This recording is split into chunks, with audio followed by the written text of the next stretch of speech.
ओम शांति। 9 जुलाई 2024 की साकार मुरली से होमवर्क। आज की मुरली से हम लक्ष्य लेंगे, ब्रह्मा बाप समान संपूर्ण पवित्र बन भविष्य में ऊंच पद पाने का पुरुषार्थ करना है। इसके लिए आज हम अटेंशन देंगे पवित्रता की धारणा के ऊपर, श्रीमत के ऊपर और याद की यात्रा के ऊपर। पवित्रता की धारणा के लिए आज की मुरली में बाबा ने कहा कि सूक्ष्म वतनवासी फरिश्ता बनने के लिए तुम्हें पवित्र ज़रूर बनना है। पवित्र बनने के लिए सारा दिन अपनी अवस्था को एक रस बनाना है। आज एक रस अवस्था के आसन पर विराजमान हो, बाप की याद से, बाप के स्नेह से, बाप के साथ से स्वयं में पवित्रता की अनुभूति करनी है और श्रेष्ठ कर्म भी करने हैं। तो जितना हम अंदर से पवित्र होंगे उतना हमारे कर्म भी श्रेष्ठ होते जाएंगे। तो पवित्रता की धारणा करने के लिए हमें अपने जन्म की स्मृति रखनी है, धर्म की स्मृति रखनी है, कुल की स्मृति रखनी है। इस संगम युग पर हम ब्राह्मण एडॉप्टेड बच्चे हैं। हमारा जन्म पवित्रता से हुआ।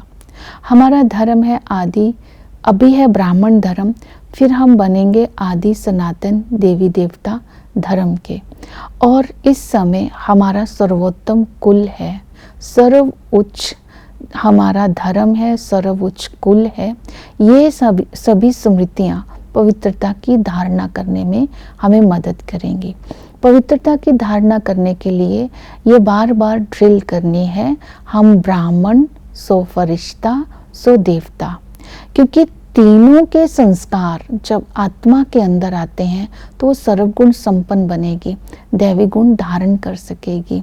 ब्राह्मण धर्म की धारणाएं होंगी और फरिश्ता जो बनता है उसकी धारणाएं जो होगी, और जो देवता है उसकी धारणाएं स्मृति में आएंगी। तो अपने आप आत्मा के पवित्रता के संस्कार इमर्ज होते जाएंगे। और इसके साथ साथ सूक्ष्म वतन में ब्रह्मा बाबा के संपूर्ण स्वरूप को इमर्ज करना है और अपने वर्तमान स्वरूप को देखना है। इन दोनों में जो अंतर है उसको पुरुषार्थ कर मिटाते जाना है। तो पवित्रता की धारणा होती जाएगी। अपने अंदर चक्र को फिराते रहेंगे। जैसे कि आदि में लक्ष्मी नारायण का राज्य था, आदि में कोई शास्त्र नहीं थे, आदि में श्रेष्ठाचारी दुनिया थी, मध्य में रावण राज्य शुरू हुआ तो भ्रष्टाचारी दुनिया शुरू हुई, तो दुख हुआ, तो अंत में बाबा आकर के वानप्रस्थ अवस्था में ब्रह्मा बाबा के तन में प्रवेश कर सचखंड की स्थापना करते हैं और हम ब्राह्मणों को ज्ञान दे करके आस्तिक बनाते हैं। तो इस तरह जब ज्ञान का चिंतन करेंगे, धर्म की स्मृति में रहेंगे तो पवित्रता की धारणा होती जाएगी। श्रीमत को भी आज बुद्धि में रखेंगे। आज की मुरली में बाबा ने श्रीमत दी कि आज तक तो तुम मनुष्य मत पर चलते आए हो, अभी श्रीमत पर चलने का पुरुषार्थ करना है। पहले श्रीमत दी, देह अभिमान को छोड़ो।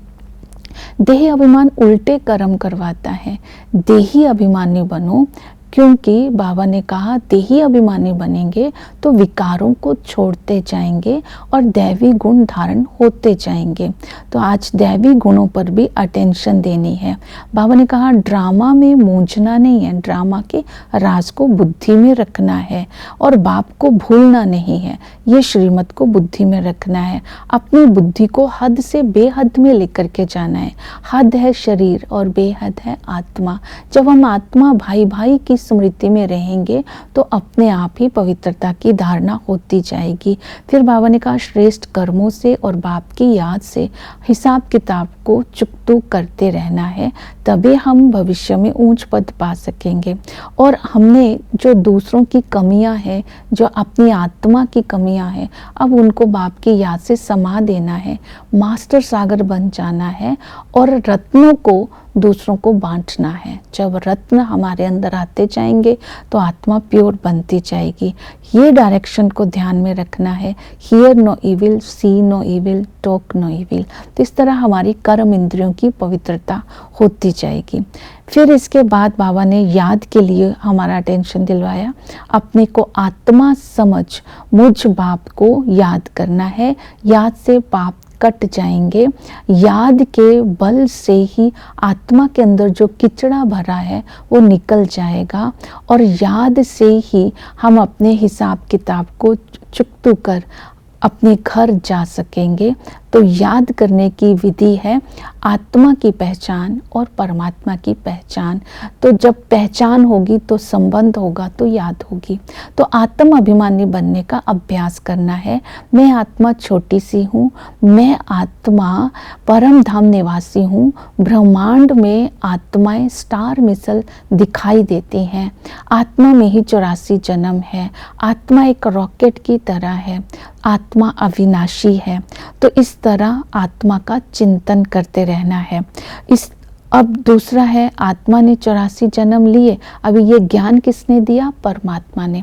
तो आत्मा में भी निश्चय रखना है, परमात्मा में भी निश्चय रखना है। परमात्मा परमधाम निवासी है और परमात्मा के लिए गायन है, दूर देश का रहने वाला आया देश पर आए।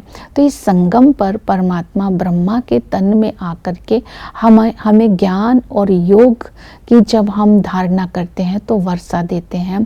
तो इसलिए कहते हैं कि इस संगम पर बाबा हम बच्चों के लिए हथेली पर बहिश्त लेकर के आए हैं, लेकिन बहिश्त की प्राप्ति होगी ज्ञान और योग की धारणा से। तो ये वर्षा मिलेगा। वही टीचर बन करके इस संगम युग पर हमें पढ़ाई पढ़ाते हैं।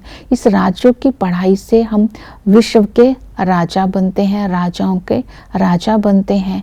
ये पढ़ाई हम ऑल राउंड पाठधारियों को ही पढ़ाई जाती है। तो इस पढ़ाई से हम मनुष्य से देवता बनते हैं। ये इस पढ़ाई में हमें पढ़ाया गया है कि परमधाम में आत्माएं रुद्रमाला की तरह पिरोई हुई है। कृष्ण पीपल के पत्ते पर कैसे आता है, ड्रामा के आदि मध्य अंत का राज क्या है और भक्ति और ज्ञान में क्या अंतर है। तो इस तरह इस पढ़ाई को बुद्धि में रखना है, क्योंकि ये पढ़ाई केवल ब्राह्मणों को ही पढ़ाई जा रही है, ये पढ़ाई शूद्रों को नहीं पढ़ाई जाती। तभी हम ब्राह्मण सो फरिश्ता सो देवता बनते हैं। तो इस तरह इस रचता और रचना के ज्ञान को बुद्धि में रख हमें आस्तिक बनना है। जो सतगुरु है वो हमें श्रीमत देते हैं। श्रीमत को अगर हम धारण करते हैं तो सेकंड में हमें बादशाही मिल जाती है। सतगुरु को ही दुख हरता सुख करता बोलते हैं। सतगुरु ही सरद की सदगति करते हैं। इस तरह बाबा की पहचान से, आत्मा की पहचान से हमें निरंतर बाबा की याद से पवित्रता की धारणा करनी है। ओम शांति।